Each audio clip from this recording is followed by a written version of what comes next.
नमस्कार, आप देख रहे हैं जगत क्रांति टीवी और मैं हूं आपके साथ ज्योतिका। आइए रुक करते हैं खबर की ओर।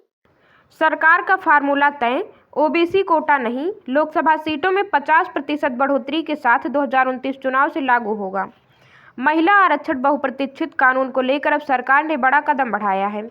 लोकसभा चुनाव 2029 से महिलाओं के लिए सीटों का आरक्षण लागू होगा, लेकिन ओबीसी कोटा शामिल नहीं किया जाएगा।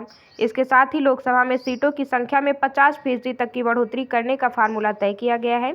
अगले आम चुनाव में महिलाओं के लिए 1/3 स्थान सुरक्षित करने की दिशा में सरकार ने कदम बढ़ा दिए हैं।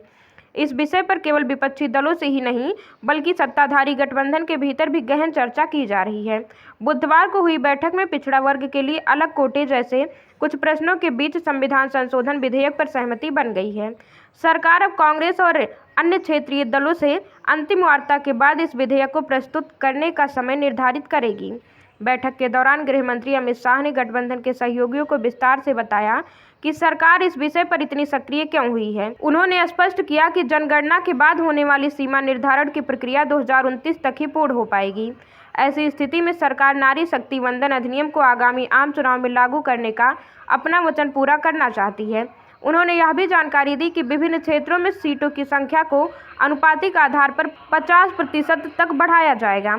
सरकार जिस योजना पर विपक्ष से संवाद कर रही है, जिसके अनुसार महिला आरक्षण को वर्ष 2029 के लोकसभा चुनाव से ही लागू किया जाना है। सत्ता पक्ष की बैठक में यह स्पष्ट किया गया कि वर्ष 2023 में विधेयक लाते समय इसे 2029 में प्रभावी करने का ही संकल्प लिया गया था।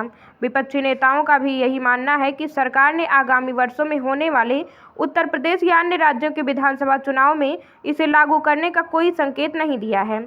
नारी शक्ति वंदन अधिनियम को आगामी आम चुनाव में लागू करने का अपना वचन पूरा करना चाहती है।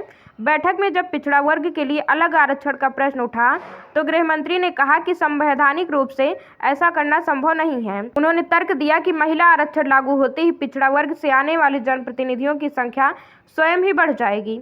इसका कारण यह है कि कोई भी राजनीतिक दल टिकट वितरण के समय इतने बड़े वर्ग की अनदेखी कर अपना राजनीतिक नुकसान नहीं करना चाहेगा। इस खबर में बस इतना ही। बने रहिए जगत क्रांति टीवी के साथ।